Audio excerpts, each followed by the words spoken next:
السلام علیکم حاضرین ناظرین و سامعین، میں آپ کا میزبان ڈاکٹر شہزاد شمیم، اور آج کا موضوع آپ کے لیے لے کے آئے ہیں عورت کا مقام قرآن مجید کی روشنی میں،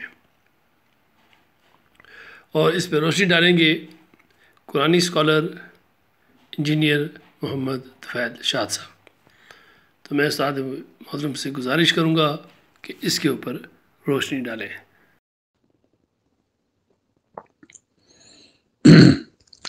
بسم اللہ الرحمن الرحیم۔ آج 6 اکتوبر ہے، سن ہے 2022 اور دن ہے جمعرات کا۔ تو حاضرین و سامعین السلام علیکم۔ آج کا میرا موضوع جو ہے وہ ہے عورت کا مقام قرآن کریم کے آئینے میں۔ میں ہوں محمد طفیل شاد۔ تو میں نے اس موضوع کے سلسلے میں سورہ النساء کا انتخاب کیا ہے۔ تو اس صورت میں جو مسائل اللہ تعالیٰ نے بیان کیے ہیں وہ ہے کہ عورت کا مقام کیا ہے، کون کون سی عورتیں نکاح کے لیے حرام ہیں، نکاح کے بعد عورت کے مرد پر کیا حقوق ہیں، عورت وراثت میں کس حصے کی وارث ہے، عورتوں کے ساتھ نکاح کی شرائط کیا ہیں، عورت پر مرد کے کیا حقوق ہیں، نکاح کے بعد اگر میاں بیوی کے مزاج میں اختلاف پایا جائے تو اس وقت قرآن کریم کیا اس کے بیان کرتا ہے، اس میں موافقت پیدا کرنے کے کیا وسائل اختیار کیے جانے چاہیے۔ علی ذوالقیاس اس میں جو پہلا سٹیپ ہے وہ آج ہم اس کا شروع کرتے ہیں، وہ ہے عورت کا مقام۔ تو حاضرین سامعین، اس سورۃ مجیدہ سورہ النساء کے ابتدائی الفاظ میں عورت کے مقام کی وضاحت کی گئی ہے کہ یہ مرد کا 100% صحیح ساتھی ہے۔ عورت اور مرد ایک ہی سکے کے دو رخ ہیں، ایک ہی درخت کی دو شاخیں اور ایک ہی جسم کے دو بازو ہیں۔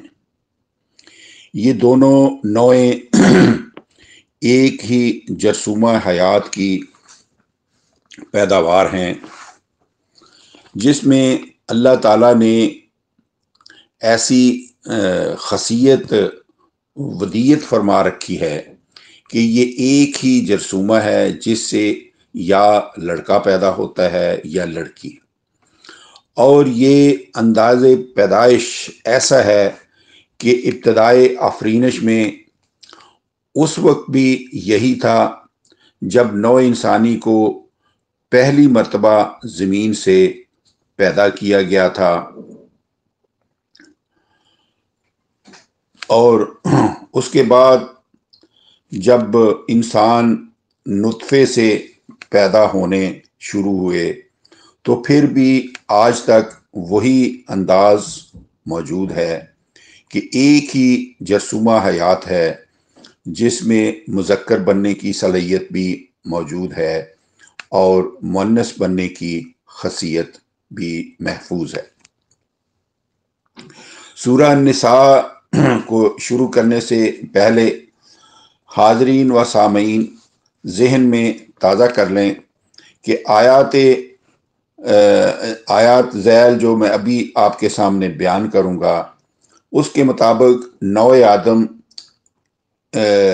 اس کی ابتدا زمین سے پیدا کی گئی تھی، جیسا کہ اللہ تعالیٰ نے فرمایا ہے منہا خلقنکم وفیہا نعیدکم ومنہا نخرجکم تارۃ اخری 20 اور 55۔ ہم نے تمہیں زمین سے پیدا کیا تھا اور اسی میں تمہیں لوٹا دیتے ہیں اور اسی میں سے تمہیں دوبارہ نکال دیں گے۔ دوسرا پوائنٹ جو ہے وہ ہے ہوا انشاکم من الارض واستعمرکم فیہا 11/61۔ اس اللہ نے تمہیں زمین سے پیدا کیا اور اسی میں آباد کر دیا۔ پھر اللہ تعالیٰ یہ فرماتا ہے کہ واللہ انبتکم من الارض نباتا، اور اللہ نے تمہیں زمین سے پیدا کیا ٹھیک ٹھیک پیدا کرنا۔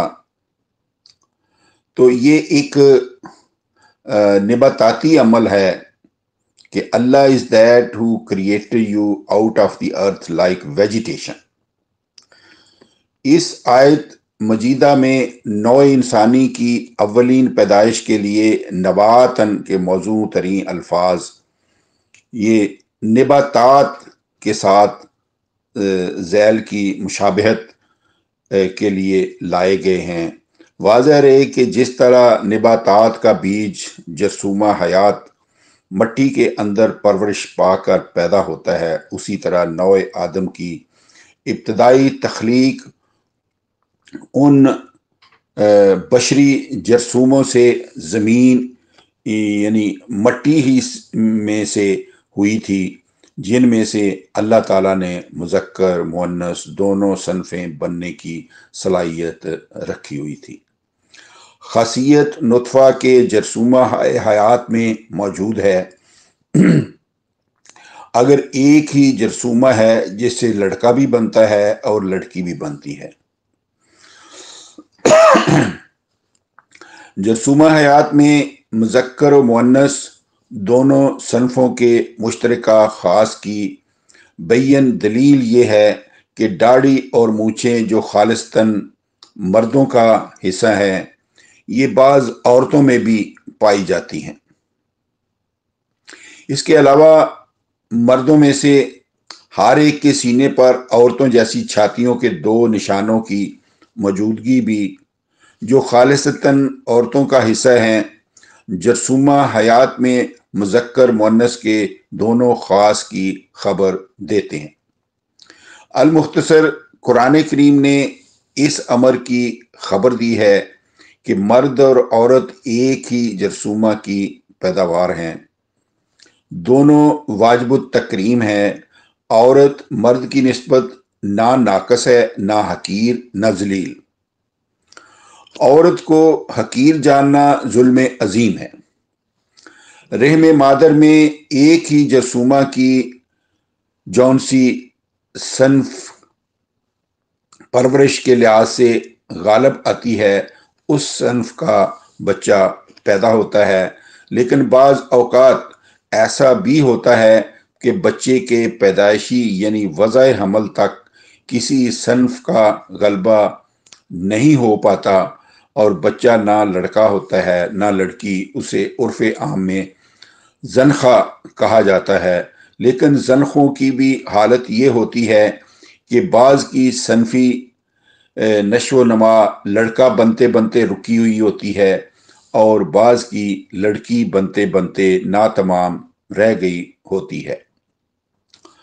سورہ نساء کو اللہ تعالیٰ نے اسی عنوان سے شروع کیا ہے کہ مرد اور عورت دونوں ایک ہی جرثومہ سے پیدا کیے گئے ہیں اور جرثومہ حیات ہی کو نفس واحدہ کہا گیا ہے۔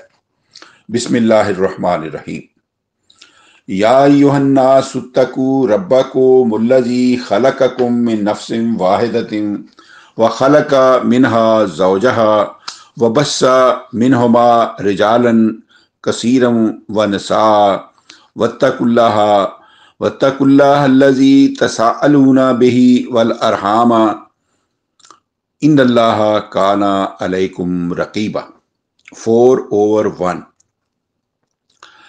سورہ نساء کی یہ پہلی آیت ہے، تو اس کا مفہوم اے صاحب قرآن پڑھیے گا اس سورت مجیدہ کو بھی مفت نعمتیں عطا کرنے والے اور محنت کا پورا بدلہ دینے والے اللہ کے نام کے ساتھ۔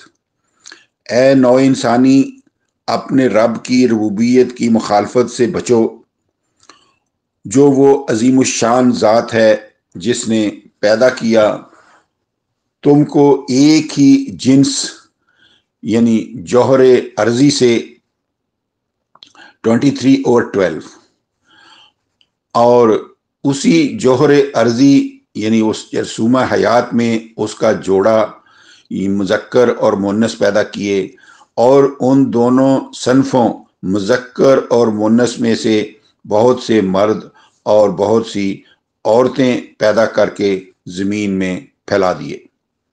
اور ڈرو اللہ کے احکام کی مخالفت سے، جو وہ عظیم الشان ذات ہے کہ آپس میں سوال کرتے ہو اس کے نام کے ساتھ، اور بچو مخالفت قرابت سے۔ بلا شبہ اللہ تم سب کے سب کی پوری خبر رکھنے والا ہے۔ اب اس آیت میں یہ پوری کائنات جو نو انسانی کے لیے مفت کی نعمتوں سے بھری پڑی ہے، ہوا، پانی، مٹی، آگ، سورج، چاند، ستارے، دریا، پہاڑ اور ان کے مخفی خزانے، نیز خود رو پھل اور اجناس، سب کی سب نعمتیں جو مفت عطا کی گئی ہیں، یہ اللہ تعالیٰ کی صفت رحمان کے ماتحت مل رہی ہیں۔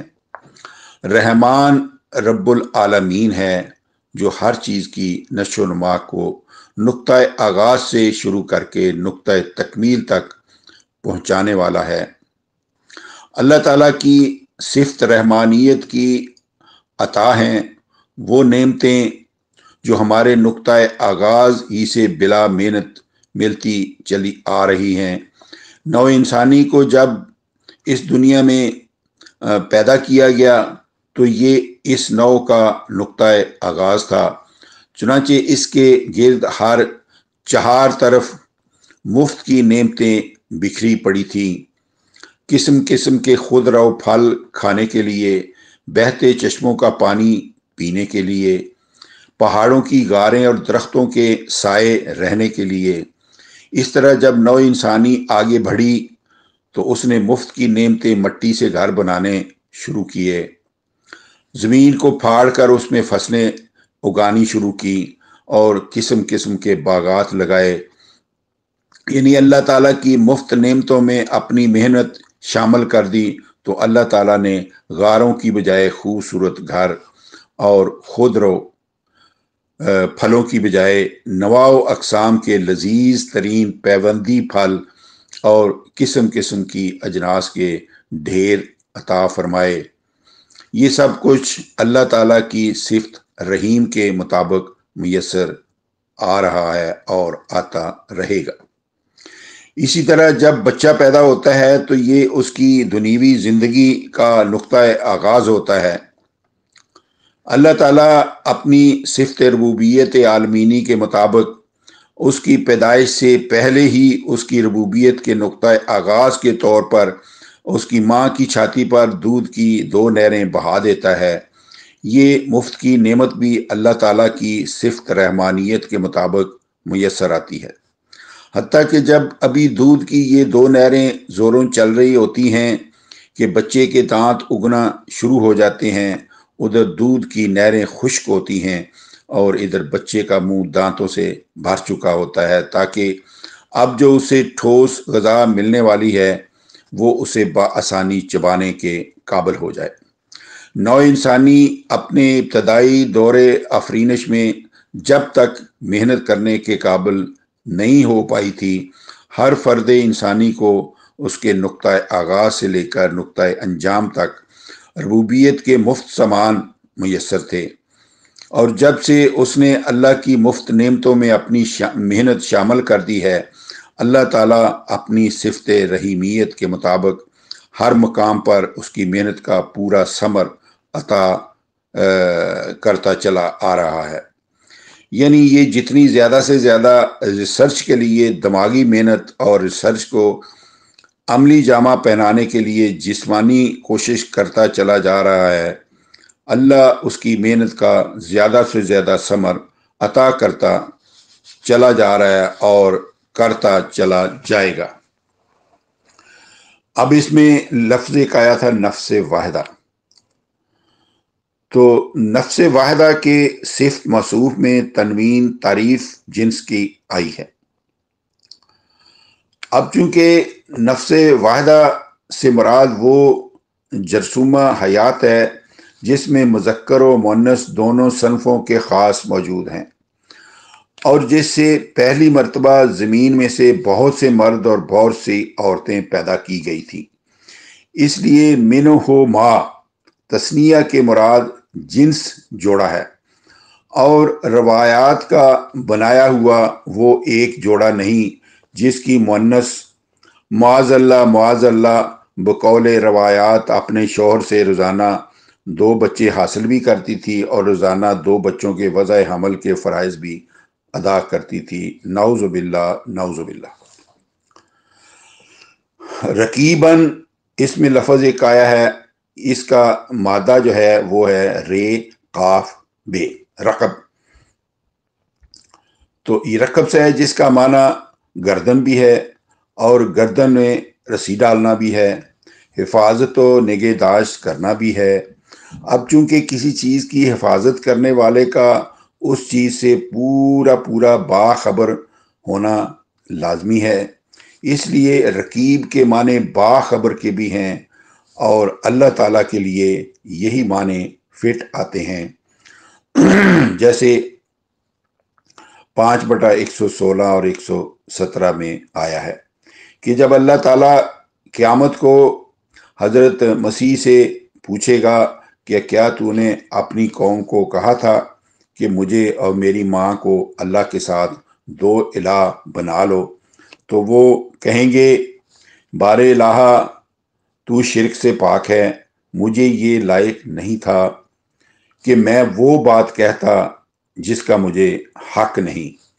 جب تک میں ان میں موجود رہا اس وقت تک میں ان پر گواہ تھا، لیکن فلما توفیتنی کنت انت الرقیب علیہم وانت علی کل شیء شہید 5/117۔ پھر جب تو نے مجھے فوت کر دیا تو ان سے باخبر تھا کہ انہوں نے کب مجھے اور میری ماں کو تیرے ساتھ 2 الہ ٹھہرا لیے، کیوں کہ تو ہر چیز پر گواہ ہے۔ سورہ النساء میں عورت کے مقام اس کی آیت اول زیر نظر میں مرد عورت کو ایک ہی جرثومہ حیات کی پیداوار بتا کر اس امر کی وضاحت کر دی گئی ہے کہ اصل و بنیاد کے لحاظ سے عورت مرد بالکل ایک ہیں، ان میں سرے منہ فرق نہیں ہے، دونوں ایک ہی سطح کے واجب التکریم ہیں۔ 17/70 17/70۔ عورت کی صنف مرد کی نسبت گھٹیا یا ناقص ہرگز نہیں۔ سورہ بنی اسرائیل میں یہی ارشاد فرمایا ہوا ہے اللہ تعالیٰ نے 17/70 میں کہ وَلَقَدْ كَرَّمْنَا بَنِي آدَمَ، بے شک ہم نے عورت مرد نوع آدم کی دونوں صنفوں کو واجب التکریم قرار دیا ہے۔ بس سامعین کرام، ہمیں یہ یاد رکھنا ہوگا کہ معاشرہ میں عورت کو حقیر جاننا، اسے صرف روٹی کپڑے کی ملازمہ قرار دینا، اس کے مساوی انسانی حقوق سے انکار کرنا، اسے لونڈی بنانا اور بھیڑ بکری کی طرح بیچنا اور خریدنا وغیرہ تمام تصورات یکسر غیر قرآنی اور اللہ تعالیٰ کی مخالفت پر مبنی ہیں۔ قرآن کریم نے عورت کو مرد کا متوازن و باوقار شریک کار ٹھہرایا ہے۔ سورہ نساء کی دوسری آیت مجیدہ میں سب سے پہلے عورتوں کے اس گوشے سے بحث کی گئی ہے جو ان کی زندگی کا انتہائی گھناؤنا اور دکھ دہ حصہ ہے۔ وہ ہے ان کا بیوہ ہو کر بے سہارا ہو جانا، ان کے یتیم بچوں کا ان بے سہارا عورتوں کے ساتھ در بدر ٹھوکریں کھاتے پھرنا۔ اس المناک حالت کی پریشانیوں کو وہی عورتیں جانتی ہیں جو خدا نخواستہ مذکورہ حالات سے دوچار ہو جاتی۔ اب مومن اور جہاد کا چولی دامن کا ساتھ ہے۔ نیز مومن مردوں کی زندگی میں کسی بھی وقت پر انہیں میدان جہاد میں پہنچ کر حضور الہی میں نقد جان کا نذرانہ پیش کرنا از بس لازمی ہے۔ یعنی مومن کی شان یہ ہے کہ وہ دین کی خاطر اللہ کی راہ میں جان دینے کے لیے ہر آن تیار رہتا ہے۔ جو ہی کسی مخالف طاقت نے اسلامی سلطنت کی طرف بری نگاہ سے دیکھا یا کسی علاقے کی کسی مومن جماعت، فرد یا ضعیف کمزوروں، مردوں، عورتوں اور بچوں پر ظلم دراز کیا تو اسلامی ریاست میدان جنگ میں کود پڑتی ہے۔ 4/75۔ اب ظاہر ہے کہ میدان جنگ میں قتل کرنا اور قتل ہونا دونوں صورتیں ممکن ہیں۔ 9/111 9/111۔ اس لیے سوال پیدا ہوتا ہے کہ اگر ایسا وقت آ جائے کہ سینکڑوں اور ہزاروں کی تعداد میں مومن مرد میدان جنگ میں شہید ہو جائیں اور سینکڑوں ہزاروں کی تعداد میں عورتیں، بیوہ اور بچے یتیم ہو جائیں تو اس صورتحال سے کس طرح نپٹا جا سکے گا، جبکہ معاشرے کا ہر بالغ مرد شادی شدہ ہو اور ادھر سینکڑوں کی تعداد میں نوجوان عورتیں بے خامند ہو چکی ہوں؟ انہیں معاشرے میں کھپانے کا طریقہ کیا ہوگا؟ نیز ہزاروں یتیم بچوں کے مستقبل کو سنوارنے کی کیا صورت ہوگی؟ یتیموں کے متعلق یہ ایک مسلمہ امر ہے کہ ان کی دو صورتیں ہو سکتی ہیں۔ پہلی یہ کہ ان کے والد ان کے لیے کچھ مال متاع اور نقدی وغیرہ چھوڑ گئے ہوں، تو اس صورت میں ظاہر ہے کہ جب وہ بالغ ہو کر سوجھ بوجھ کے نہ پہنچ جائیں اس وقت تک ان کے مال کی حفاظت اور ان کے وقفہ قبل بلوغ کے اخراجات کا صحیح انتظام کرنا ضروری ہے۔ اس سلسلے میں سب سے ضروری امر یہ ہے کہ جس فرد کو یتیموں اور ان کے مال متاع اور نقد و جنس کا گارڈین سرپرست بنایا جائے وہ پوری دیانتداری کے ساتھ مال کی حفاظت اور یتیموں کی پرورش کرے۔ اس ضمن کی ہدایات جو ہے وہ آیت نمبر 2، 5، 6 میں آ رہی ہیں۔ دوسرے نمبر پر یتیموں کی حالت یہ ہو سکتی ہے کہ ان کے والد کوئی مال و متاع اور نقدی وغیرہ نہیں چھوڑ گئے، ان کی پرورش الگ الگ ان افراد کے ذمہ آتی ہے جو الگ الگ ان کی ماؤں کے ساتھ نکاح کریں۔ تو اس آیت کو انشاءاللہ ہم آئندہ سیٹنگ میں شروع کریں گے۔ تو آج کے لیے سامعین کرام مجھے اجازت دیجیے، تو آئندہ پھر اسی سلسلے کو، اسی موضوع کو آگے لے کے چلیں گے۔ تو اب تک کے لیے اتنا ہی۔ وما علینا الا البلاغ، فی امان اللہ۔ خواتین و حضرات، اسی کے ساتھ ہی آج کی نشست اپنے اختتام کو پہنچی اور عورت کا مقام قرآن مجید کی روشنی میں اس کا پہلا حصہ ختم ہوا۔ جلدی اس کے دوسرے حصے کے لیے آپ کی خدمت میں حاضر ہوں گے۔ اجازت دیجیے۔ پاکستان زندہ باد۔